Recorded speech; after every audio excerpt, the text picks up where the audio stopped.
Good evening from Charlotte, North Carolina. It's Wednesday, August 23rd, 2023. This week on the Carolina Weather Group, the Weather Channel's Jim Cantore sits down with us, and we'll catch up with the iconic broadcaster. We also want to let you know we're continuing to keep an eye on the tropics, including these systems currently out there in the Atlantic, including one we'll be keeping an eye on that could form over the course of the next 7 days in the Gulf of Mexico, and Franklin, which is currently a tropical storm and forecast to become a hurricane as it moves towards Bermuda come the end of the weekend. We'll be keeping a close eye on the tropics, and if there are any severe weather threats, we'll, of course, post them to our social media platforms and provide you updates right here wherever you watch or listen to the Carolina Weather Group as conditions warrant. And we also want to invite you to join us on the Carolina Weather Group YouTube channel Thursday night at 11:45 p.m. That's right, you can stay up late for live coverage of the launch of SpaceX NASA Crew 7 from the Kennedy Space Center. Now, here is our 2020 conversation with the Weather Channel's Jim Cantore. Here's part one, and we'll bring you part two next week right here on the Carolina Weather Group. Enjoy. Good evening from Charlotte, North Carolina. I'm James Bryert, and it is Wednesday, January the 13th, 2021, and welcome to an all-new edition of the Carolina Weather Group. In just a moment, we will bring you part one of our year-end conversation with the Weather Channel's Jim Cantore. We'll have part two coming your way publicly right here next week, but you'll be able to unlock early access to part two of our conversation with Jim Cantore when you become a supporting member of the Carolina Weather Group at patreon.com/Carolina Weather Group. You can see it there on your screen, or you can find a link in the description of this post or podcast. You can also unlock early access to our January 27th episode where we take you aboard frying pan shoals off the coast of the Carolinas. That's available now. Patreon.com/the Carolina Weather Group. We'll hope you will check that out where you can unlock episode extras and obviously also unlock early access to upcoming episodes. We appreciate your support in this new year. We couldn't do it without you. Now, here's our conversation with Jim Cantore.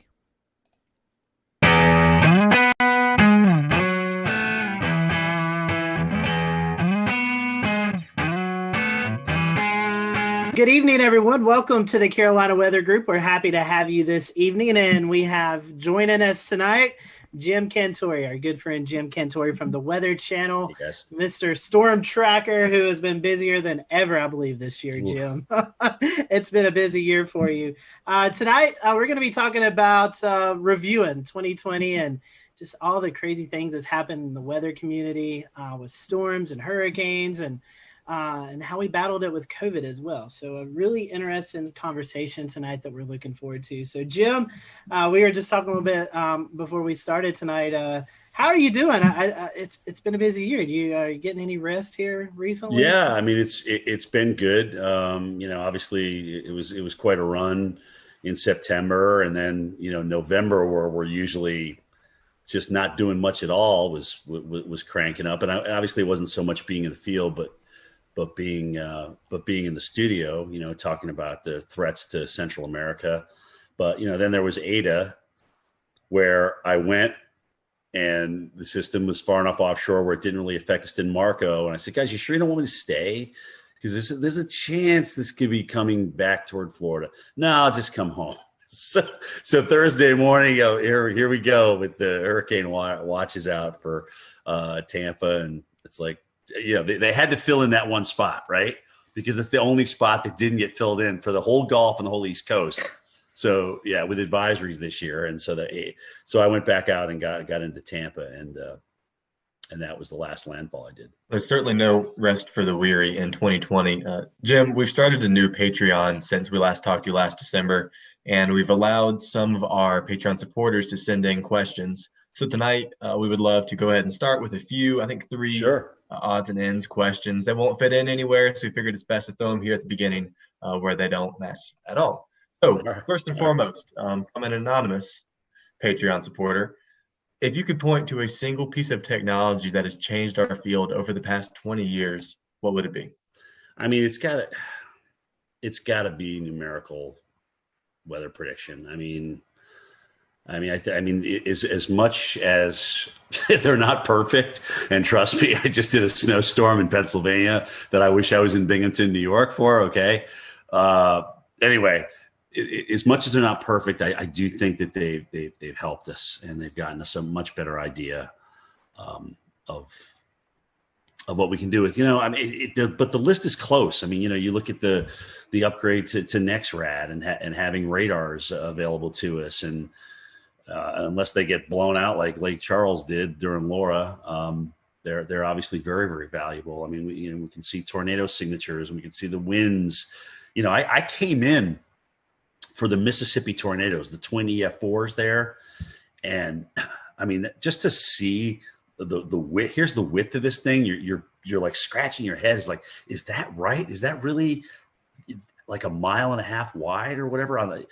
So the radar is certainly a close second. The new GOES and what we can do with GOES. There's just so many things that are available to us. And honestly, guys, social media wise, I think a lot of us are communicating with each other. A lot of us are getting to know each other better on Twitter and Facebook, especially Twitter. I really like Twitter for us because it's quick, it's to the point, and you kind of know now, if you follow certain people, where they stand and where they're going to go with what they're thinking. And I will say, for me, certainly being a veteran, to learn from you guys, from the younger generation of stuff that I didn't go to school for, but yet I'm going to school through you. I mean, I never even heard of PV streamers before Philip Pepin talked about them many, many moons ago. So it's like, wow, that's pretty cool, and it makes sense to me. So those would be my top 4 without question. All right, 2 more. Both of these coming from Wes Grimes, and the first one's kind of an interesting one. So, is it possible? And he said he's heard this before as maybe a wives' tale. Is it possible to forecast low temperatures overnight using the dew point in the evening if it's relatively tranquil weather? Yeah, that's what I did in college. That's what I did at Linden, because I would get, look at the dew point and what it was going to be like the night before, and I'd be like, okay, well, we're going to kind of settle back down toward that, all things being equal. And it was usually within about 10 degrees of what that dew point was. So it's part of the equation. It's not all of it, but I thought it was part of the equation. It's a neat little forecasting tip. Yeah. And last but not least, on a favorite topic of yours, when you go out and you go storm chasing, how do you end up in the right place at the right time? Well, dude, sometimes it takes a lot of work. Like Sally. Oh God. So I'm like, you want me in New Orleans, but the models are trending east. I'm like, we're flying into Gulfport. We could really stay right there. So we went all the way to New Orleans because that's where they wanted me. I'm like, all right, whatever. I just do what I'm told, And then we made our way back to Gulfport the next day. And I'm like, okay, well, you realize though, we'll go back to Gulfport, but it's probably going to go even farther east than that. That's what the models are trending to do. So the next day after Gulfport, we went over to Pensacola and finally kind of found a home there on the eastern side of that thing with the storm surge. But it's not easy because there's a lot of people making up their minds of where we should go and where we shouldn't go. And, I appreciate the fact that they let me chime in with my opinion. It doesn't always get me far, but the most exhausting part about travel is not necessarily broadcasting for the hurricane. It's doing the morning show and then having to pack everything up and move to another location. Because once you get to that location, it's not just, okay, we're here, let's do our live shots. It's, okay, where are we logistically going to be?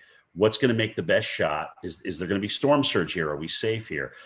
Is my cameraman going to be protected throughout the live shot? So there's all these logistical things that come into play. So by this point now, it's 6:00 at night and you're exhausted because you've been up since 3. And now you got to get ready to do the whole thing again the next morning. So every time we move on a day we do live shots, it just exponentially wears you out. But, I appreciate the fact that they do give me a say in my locations, but it is up to me to get my team in a good spot.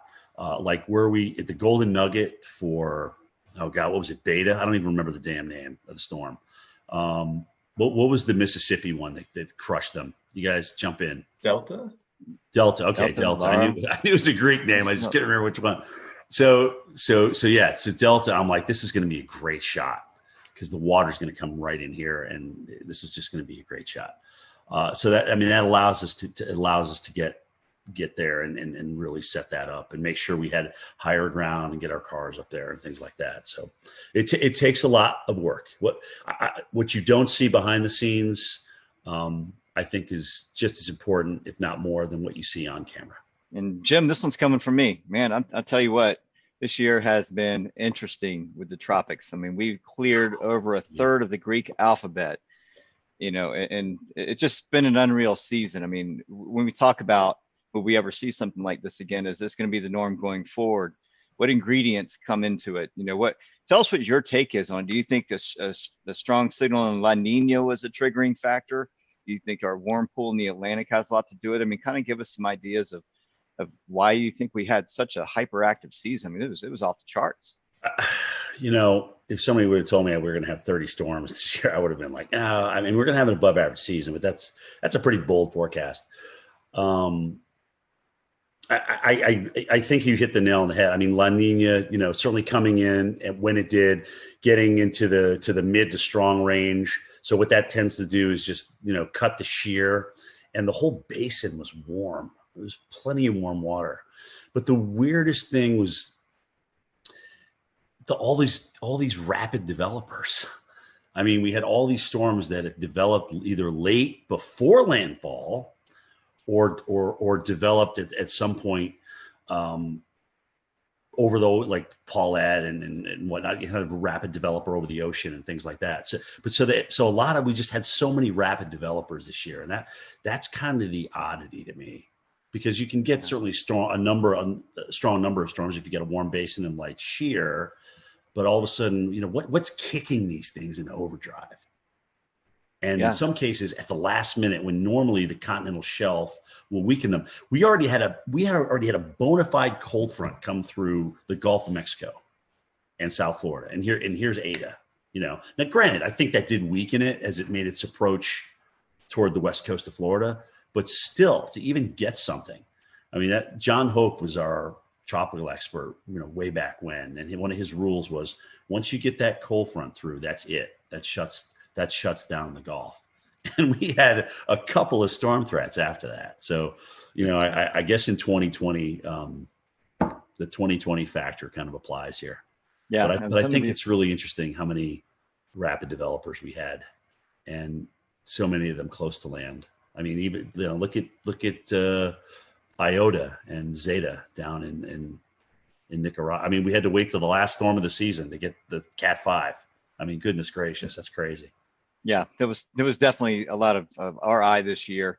And what I felt was interesting is that you didn't see a lot of rapid dissipation over land. I mean, these things stayed strong over land for some time, whether it could be attributed to brown ocean effect or whatnot. But you brought up a good point. When it got wrapped up along cold front, usually when hurricanes enter into a baroclinic environment, they fall apart pretty quickly, or they get pulled up along it and stretched out. And these storms defied odds this year. Some of these just they did. They never got like dry air intrusion. It was like they were like protected from this cocoon. And that's the other thing too. If you get a rapidly developing system that comes ashore and is accelerating onshore or moving onshore, it's going to take a lot longer to wind down. I mean, you should see the mess that Zeta did in northern Georgia. I mean, there's a lot of trees down up here. And it reminded me of Opal back, I think was it 95? Was that Opal? That's right. But it kind of did. It was like one of these storms that actually was a 5, went down to a 3, but it was holding its own, and then it accelerated up in North Georgia. So it takes a while for these things to wind down, but they just cause a whole bunch of tree damage, man. It's a mess. I think I remember seeing the power outages. It was more in Georgia than Florida, than Louisiana per se. It was like over 1 million without power in northern Georgia. So that was. Yeah. And it kept going too. I mean, we had a lot of trees down in western North Carolina and up into Virginia too. That's true. Once we get off hurricane duty, it's kind of hard to lose track sometimes, or it's actually easy to lose track of what actually happens after that. But it's just been amazing to me, these things as they come ashore, especially this year. Like you said, their damage path has been incredible. And even if it's a TS or a depression, I mean, something, it's like they just don't want to die. They don't want to go away. And that's the year it's been. One more for me. I'm going to pass the baton off to Dan. And the question is, you've been to a lot of places this year. I mean, you probably wouldn't be able to remember off your memory, but give us some of the more significant places you went to experience storm chasing, whether it be hurricane or winter storm, even earlier in the year. Well, yeah, actually, Milwaukee was the only winter storm that I did last year, which was kind of mind-boggling because there's so fixated on the Northeast coast. It's like, well, guys, what if Kansas City gets 2 inches at rush hour on a Tuesday morning? That's a big deal. Plus, they were concerned about the COVID thing and everything toward the latter part of the season. I thought that was awesome being in Milwaukee. Great city, seeing the Lake Michigan just go crazy in Milwaukee was pretty awesome. That's kind of started the year. Then we went through all the hurricanes. I went to New Orleans 4 times. And interestingly enough, New Orleans really never got a big threat. Okay. They had the one storm toward the end there that hit them pretty good, but they never really got a big threat that flooded them. And that's really the biggest issue for New Orleans. But flying there 4 times, I thought I'd never done that before. I think they were in the cone like 8 times or something, 7 or 8 times this year. It's just crazy. And then the snowstorm, I just went Bethlehem, Pennsylvania. I knew Philly would change over. I knew they would mix. I knew we'd actually mix with sleet in Bethlehem. I just didn't know we'd get dry. The dry slotted thing is what really killed us. And then to see 4 states with 40 inches plus, I'm like, this is just absolutely nuts. Absolutely nuts. From a low pressure system that I don't even think broke under the 990s when it was doing its work. I mean, really? That's crazy. I know, non-lake effect too. I mean, that was right. all just the low. I mean, all-time snow in Binghamton. All-time single day. So they broke their all-time single day by almost twice as much snow. So 18 to like 31 or something. I mean, that's crazy stats, man. Crazy stats. Speaking of some of the hurricanes this year, we want to, of course, mention Hurricane Isaias is, the Carolinas' kind of biggest hurricane of the year. I was there in Wilmington myself for the storm, and we know you were over in Wrightsville Beach there, Jim. Yep. So we have a video that we want to play, and kind of the best way to describe what happened there with you. Video says 1,000 words, so we're gonna play the video and kind of just if you could kind of tell us what happened over there in Wrightsville and kind of what you experienced.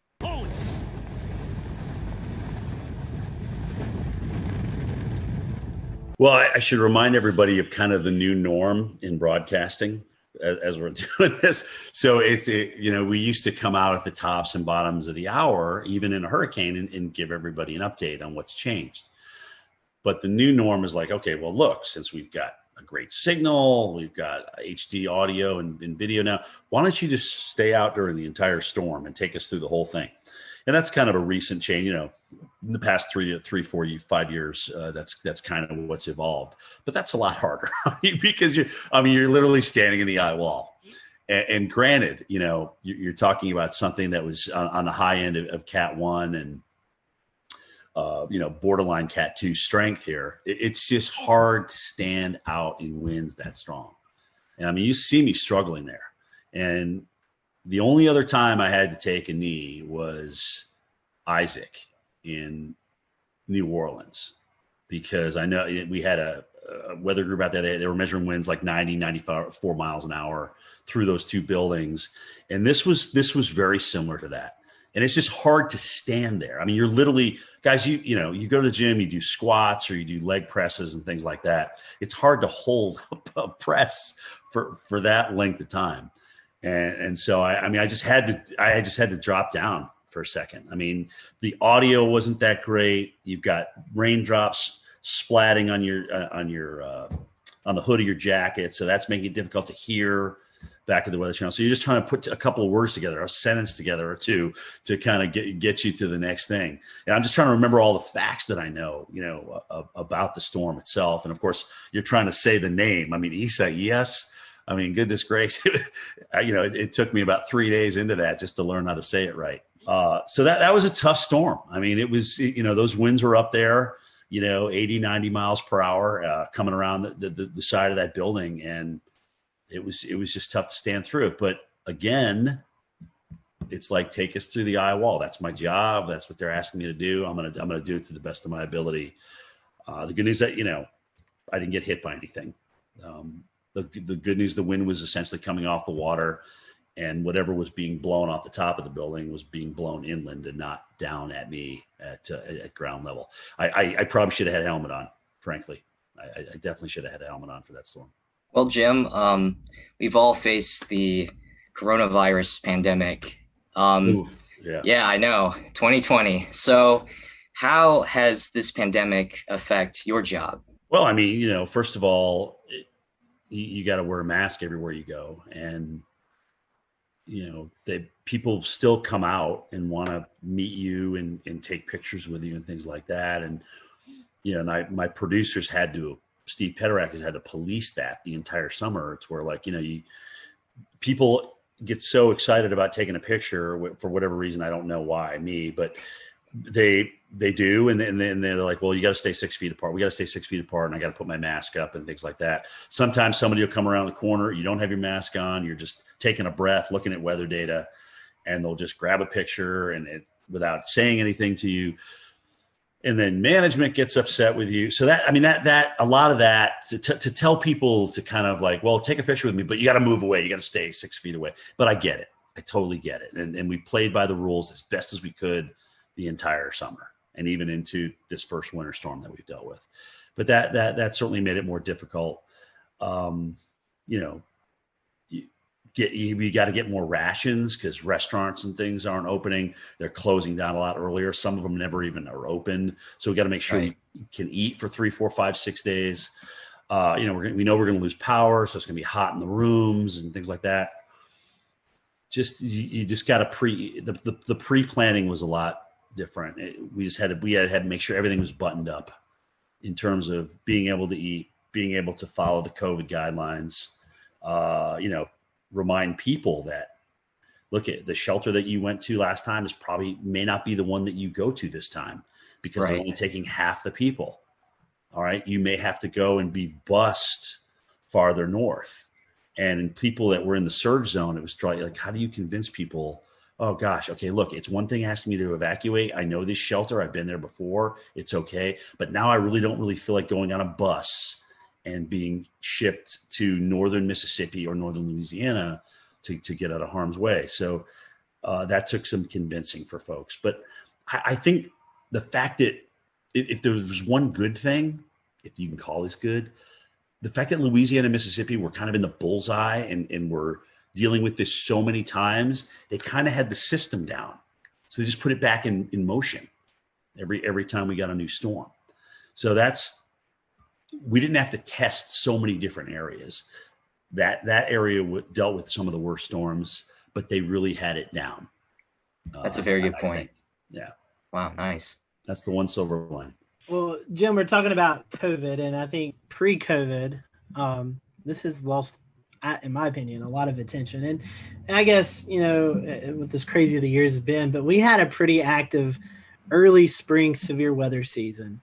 March 3rd, 4th, as COVID was starting to happen, we had an EF4 tornado that just went right through downtown Nashville. Yep. I mean, it was one of the eeriest video. I mean, it was, I think, one of the most captured videos on Twitter, with that, we also had severe weather here in the Carolinas where downtown Charlotte, EF2, I believe, that went through just south of town. So copied with a month later, the Easter outbreak where we had an EF4 and of all places, South Carolina. I mean, it was a pretty crazy severe weather season. And then I guess you kind of cap that off with the derecho in Iowa. I mean, what was your thoughts on any of those events that kind of stood out to you? I mean, the record for billion-dollar disasters stands at 16, but that's going to be broken this year. Okay. We are going to have more than 20 billion-dollar disasters. I don't know if it's going to be 21, 22, 23. I'm not sure. But that's just, I mean, this was just an off-the-charts year for big weather. And you're right, it was everything. It was the severe, with the tornado outbreaks, especially in metropolitan areas. It was the number of hurricanes that we had. it just the fires. We haven't even touched on the fires out west. I mean, goodness gracious, just again, and there was no stopping it. It literally started at the beginning of the year and just kept on going. And La Nina, as you guys know, especially in the Southwest, does not favor big rainfall. So, you wonder what next year brings once we get into spring and spring bloom, and that starts to dry out, right? So yeah, it's crazy. And I mean, look at the drought growing right now. If you take a look at the drought monitor, it's almost kind of scary seeing it kind of creep out of the Southwest into the central United States and the northern, Omaha. You're not really thinking about Omaha being dry, but they're starting to dry out a little bit. So drought's going to come into play big time as we get into 2021. That's going to be a big player, I think, for a lot of people. But yeah, it was just nonstop, man. I mean, and it would be easy to just say, okay, well, because of COVID, everything was exacerbated. No, no, we had 30 hurricanes. Okay, we had tornadoes hitting big cities, and I mean, it just literally lined up right with each other, and we just had an epic nor'easter. Like I said, that dumped 40 plus inches of snow over 4 states, which wasn't one of these things where we saw it early. We knew there was going to be something, but in terms of nailing it down as to just how big this was going to be over the interior of New York and Pennsylvania and New Hampshire and Vermont, we didn't know that until it was really day of. And I guess it's a sore topic for some, but it's something that really needs to be addressed. Is I think we can contribute the climate change, global warming, to some of these bigger events that's taken place. I mean, they're only getting worse, and right. the climate continues to warm. So I mean, it seems like they're going hand in hand. I mean, what's your? Yeah, I mean, it's time to accept it. It's time to accept we have a warmer planet. We have warmer water as a result of that, which helped us obviously crank out 30 hurricanes, 30 named storms this year. And honestly, I just like we like to operate at 98.6, the planet likes to operate at a comfy temperature. And when you thrust something that's uncomfortable to it into it, then it's going to react. Extremes breed extremes, and I think we're seeing that. So. I mean, here it is. I mean, now that saying that we're not going to have 30 hurricanes every year, we're not going to burn 5 million acres in California every year. But, I think these are the kind of things that we can expect, and you kind of wonder what's next, right? I mean, when we come out of this drought that we may get into here, do we flood everywhere? I mean, you wonder if you're just going to flood everywhere to get out of it, because it's always like yin and yang. But it's happening like one right after the other. It's almost like you go from drought to deluge or deluge to drought. It's just crazy. Another thing to tie on to that, as of this taping, December 22nd, the Carolinas, Greensboro, North Carolina, is 1.2 inches, I believe, from being the wettest season on record. So the opposite of the dryness, the drought. And quite frankly, we've not really had a major tropical system that's moved through the area that's dumped 6, 8, 10 inches of rain that we can see from landfalling tropical systems.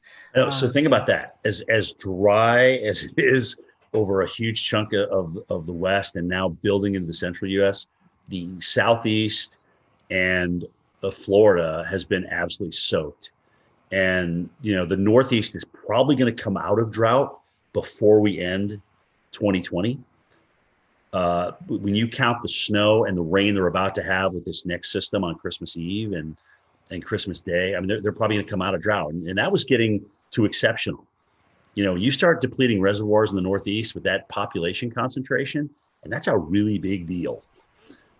Okay, they've always kind of come out of it recently, but there's a lot of people up there that depend on reservoirs and water. So you dry it out up there in an extreme level, and it's bad. So they got lucky, but they just literally, once we got into fall, boom, all of a sudden we just started erasing these droughts and starting getting some nice, tropical moisture into some of these systems that came north. So they lucked out. in my opinion. It is actually good to see that there's been some rain and snow up there through the fall. I can tell you firsthand, it was a long, it hot, was also dry beautiful summer fall. at State College. Right, and it actually was a beautiful fall too. So they got the best of all worlds. Right. Jim, we're gonna transition over. Speaking of wildfires to the west. So again, another crazy year with the 2020 wildfire season. What are your thoughts on the wildfires going along the northwest Pacific coast, like Oregon and Northern California? Yeah, I'm glad you actually asked that question, because a lot of times it's easy to just focus on California because they had so many acres burned, right? But it was Oregon. Was it Oregon, Washington, and Colorado had like their biggest fires in each of their states? Yeah, I think you're right. This year, in addition to what happened in California. So yeah, really, really, really severe season. Really dry, really hot. There was, again, monsoon didn't seem to show up in the Southwest at all. So that was certainly a player in that. But yeah, man, it's crazy. I mean, not only do you get dry and hot, but these normal seasonal rains like that, like the monsoon flow that comes in, just didn't even show up again this year. And that's just crazy. A lot of us haven't experienced that. Has it happened before? I don't know. They say that California used to have, really, really long droughts. And you can see that in the tree rings and things like that. But, the fact is a lot of people have moved into the wildland interface, and there's a lot of structures in there, people's livelihoods and things like that. But but here's the deal. Knowing that we know that, we have to build to our natural disaster. We have to do a much better job of building to our natural disaster. And frankly, in some places like Barrier Islands and maybe the deep woods of the West, we don't need to move there. Let's just leave that alone. Let's leave that to nature's preserve. There's plenty of other spots to live in. And we've also seen just phenomenal weather with dealing with fires. Like I think there was a fire NATO out in California this season, and it's just another crazy one. Yeah, another one. Wasn't it the campfire that they had the EF3? Do you remember that? I can't remember which fire it was, but they literally had an EF3 tornado. It's the strongest tornado in California history, and it had what would have rated probably EF2, right? Yeah. With this one, yeah. So the strongest, isn't that amazing? The strongest tornadoes in California history had actually come from fire nados. Wow. Using the term pyro tornado at a conference I attended. Alex Hoon, one of the incident meteorologists out there, coined that. Are they acknowledging that as the strongest tornado, or are they kind of putting an asterisk by that and just saying? I'm not sure if they're calling that the strongest tornado or whether they're had the asterisk like you said, but it certainly has been recognized as a fire generated tornado. Right. I mean, well, there's video of it. You could see it on the radar signature. I mean, the damage. Right. Signified EF3 damage. I mean, I don't know what else you need, really. I think that was the Loyalton one, right? Is that the Loyalton NATO? Fire NATO? It was the one with the campfire, I'm pretty sure. Yes, the camper was the big one. That was the big one.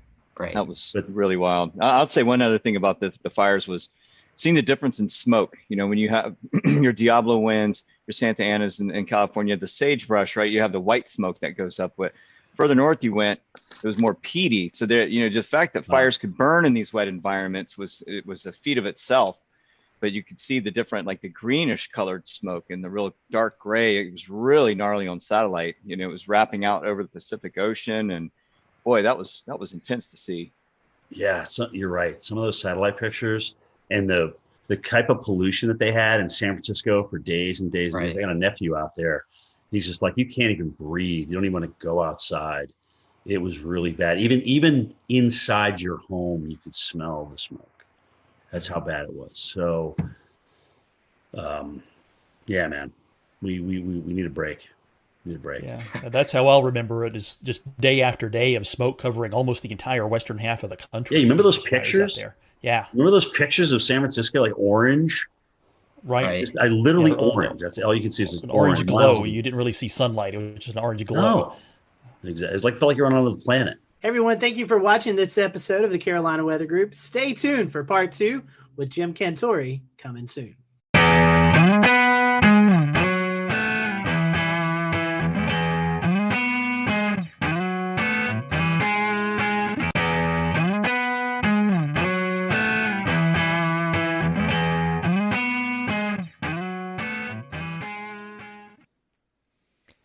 And when that part 2 becomes available, our Patreon supporters will receive early access to that episode. So check us out, patreon.com/Carolina Weather Group, to unlock early access to part 2 of our conversation with the Weather Channel's Jim Cantore. And you can also watch our January 27th episode taking you aboard Frying Pan Shoals right now at patreon.com/Carolina Weather Group.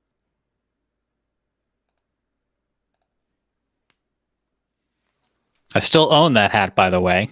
2020 James back with you now from Charlotte. A reminder as well, you can join the Carolina Weather Group for special coverage of the launch of NASA's SpaceX Crew 7. The astronauts arrived at Kennedy Space Center earlier this week. You can see that on our YouTube channel, as well as this. Crew 6 aboard the International Space Station held a news conference today while orbiting the planet. They'll be coming back down to Earth after the arrival of their Crew 7 colleagues. So all of that streaming for you on demand and live anytime on the Carolina Weather Group YouTube channel.